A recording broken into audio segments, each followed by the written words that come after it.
Good morning, welcome to Wednesday morning's thought for today. We're looking this morning at Mark 7, verses 24 through to 30, where we meet this Syro-Phoenician woman who shows this remarkable insight into who Jesus was, or just simply a remarkable desperation to try anything to release her daughter from this unclean spirit that we read of that she has.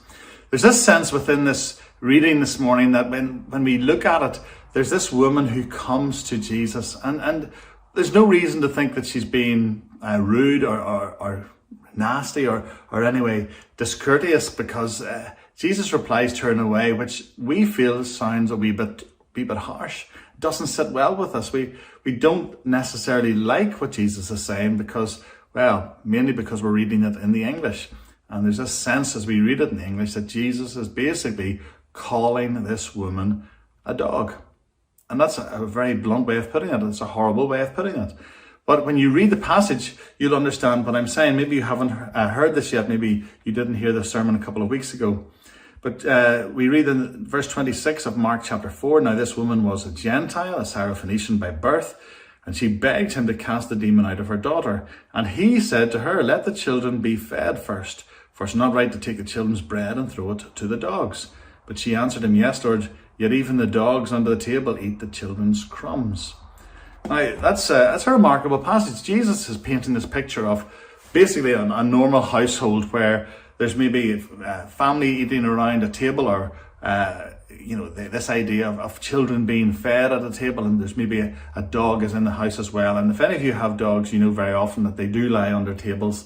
We used to have a dog that we constantly had to check where he was under a table, because if you stood on him in any way, he would snap at you. So you sat down in fear and trepidation that you might lose an ankle. So there's this idea we know of dogs who very often are under tables. Why are they under tables? Because they know that occasionally things fall from the table. And you know the phrase, when it hits the ground, it goes to the dog immediately, because the dog is claiming it as his or hers, and you don't even go near it. As soon as it hits the ground, it's out of bounds. And so there's this idea that Jesus is painting a very normal picture, but even more so when you think about the children who are eating at a table will drop things most likely a little bit more than adults. And so as the food falls from the table, the dog's underneath the table, and the dog also benefits from it. Now, that's not to say the dog's not going to be fed later on. Most likely the dog will be fed later on, and the dog will get his own food, but he'll also eat the scraps that fall from the table. Maybe because they're tasty, or maybe because it's a lazy way of eating. Just lie down and watch and wait for it to happen. So we all know this picture. We understand what Jesus is saying, and this woman understands as well.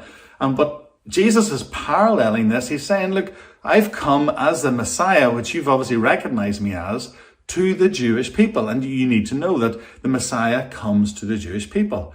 And I'm going to be looking after my own people first. And whatever, would it be wrong for me to take some of the food that I have from the children of Israel, the Jewish people, and give it to the dog on the table? And, parents don't do that. Parents make sure that their children get what they need to eat. And if a bit happens to fall, well, so be it. And Jesus is basically saying, you don't receive any of the teaching I'm going to get. You're not part of this picture. I'm feeding my own children. I'm here to give my own children God's teaching. And the woman has been called this picture of a dog in a sense, because he's saying, if I'm looking after the children of Israel, then the dogs under the table, the others, in other words, the Gentiles, they will get whatever happens to fall. But there's an interesting word here as well that you could almost miss. He says it's not right. Let the children be fed first. And that's interesting to note, that there's this sense that Jesus is saying it's the children of Israel who are going to get this blessing from me first. And for there to be a first, there also must be a second or a third, or certainly something following on after first.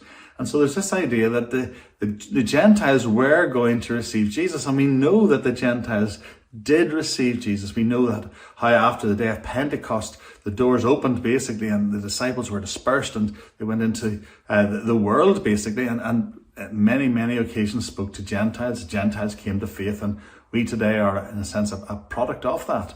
So the Gentiles were going to get, but Jesus is saying, look, it's not your time. If you get a crumb, well, fair enough, but it's not your time. And she was basically saying, well, that's okay, I'm only after a crumb. But this idea of calling her a dog, it sits badly with us simply because we're thinking more of the word dog as being an insult rather than actually seeing it as part of a picture that Jesus was trying to paint. This idea of the dogs, the Jews very often referred to the Gentiles as dogs, but they were referring to them as the scavenger dogs outside that would maybe be filthy and dirty and would have pulled bits and pieces out of rubbish and all the rest, and maybe at dead carrion, etc. That's not the sort of dog that comes into a house. That's not the sort of dog that lies under a table. That sort of dog is a pet, a family pet. So there's a sense that he's not being as brutal or as harsh as it might seem, but he's simply trying to paint this picture of basically saying, I've come for the Jewish people first. And the woman's basically saying, well, that's okay. I can wait my turn. I understand that. But some stuff's going to fall from the table. Some of those crumbs are going to come my direction. And that's all I need. And there's this wonderful realization in Jesus that this woman's caught on so clearly what he's all about. And he blesses her. And we'll think about that in Thursday and Friday. But this picture of dogs, don't read in it too tightly. Don't be too harsh on Jesus for what he says, but try and understand the big picture of what's going on here, because it's wonderful when you understand it and how he responds to this woman. Happy Wednesday. God bless.